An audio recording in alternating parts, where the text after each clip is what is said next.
Hi hello friends, good evening. Welcome back to our channel granny's kitchen. ఈరోజు చాలా simple and tasty సొరకాయ హల్వా ఎలా prepare చేసుకోవాలో చూపిస్తాను. మీ ఇంటికి చుట్టాలు వచ్చినప్పుడు ఈ రెసిపీ డెఫినెట్గా ట్రై చేయండి, చాలా బాగా లైక్ చేస్తారు. ఎటువంటి లేట్ చేయకుండా వీడియోలోకి వెళ్ళే ముందు సొరకాయలో హెల్త్ బెనిఫిట్స్ ఏంటో చూసేయండి.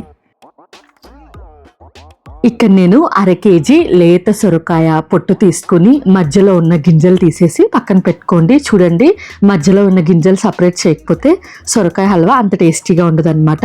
గింజలు సపరేట్ చేసుకున్న తర్వాత నీట్గా గ్రేట్ చేసుకోవాలి. సొరకాయ గ్రేట్ చేసుకున్నాక నేనైతే వాటర్ సపరేట్ చేయట్లేదు. మీకు ఇష్టం లేకపోతే వాటర్ని సపరేట్ చేసేసి సొరకాయ హల్వా ప్రిపేర్ చేసుకోండి. ఇప్పుడు ఇది పక్కన పెట్టేసుకుని పాన్ తీసుకుని 5 టేబుల్ స్పూన్స్ గీ యాడ్ చేసుకోండి.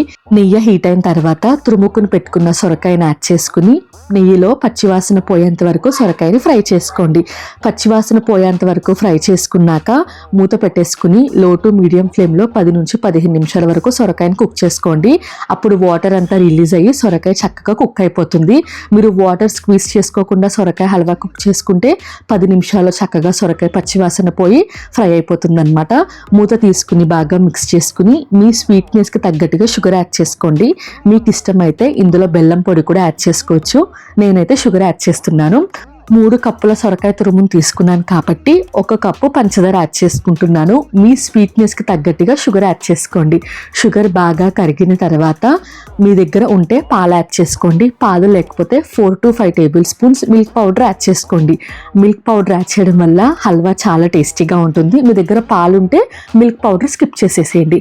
మిల్క్ పౌడర్ యాడ్ చేసుకున్నాక ఎటువంటి ఉండలు లేకుండా బాగా మిక్స్ చేసుకుని లో ఫ్లేమ్లో పెట్టేసి 5 నిమిషాలు హల్వాని కుక్ చేసుకోండి. అప్పుడు మిల్క్ పౌడర్ పచ్చివాసన పోతుంది. 5 నిమిషాలు లో ఫ్లేమ్లో కుక్ చేసుకున్న తర్వాత బాగా మిక్స్ చేసేసుకుని 1/2 టీ స్పూన్ ఇలాచీ పొడి యాడ్ చేసుకోండి. ఇలాచీ పొడి లేకపోతే 1/2 టీ స్పూన్ రోజ్ వాటర్ కూడా యాడ్ చేసుకోవచ్చు. చిటికెడు ఉప్పు కూడా స్ప్రింకిల్ చేసుకుని బాగా మిక్స్ చేసుకోండి. ఉప్పు యాడ్ చేయడం వల్ల స్వీట్ టేస్ట్ చాలా బాగుంటుంది. ఇష్టం లేకపోతే స్కిప్ చేసేయండి. యాలకుల పొడి యాడ్ చేశాక బాగా మిక్స్ చేసుకుని స్టవ్ ఆఫ్ చేసి పక్కన పెట్టేసుకోండి. ఇప్పుడు ఇంకొక ప్యాన్ తీసుకుని 2 టేబుల్ స్పూన్స్ గీ యాడ్ చేసుకుని మీ దగ్గర ఏమేమి డ్రై ఫ్రూట్స్ ఉన్నాయో అవన్నీ యాడ్ చేసుకోండి. నేనైతే జీడిపప్పు కిస్మిస్ యాడ్ చేస్తున్నాను.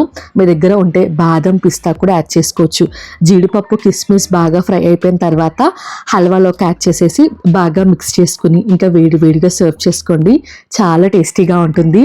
మీ ఇంట్లో స్పెషల్ అకేషన్స్ అప్పుడు సేమియా పాయసం అలా కాకుండా కొద్దిగా టైం తీసుకుని ఇలా హల్వా చేసి వాళ్ళకి పెట్టండి. డెఫినెట్గా రెసిపీ షేర్ చేయమని అడుగుతారు. అంత టేస్టీగా ఉంటుంది.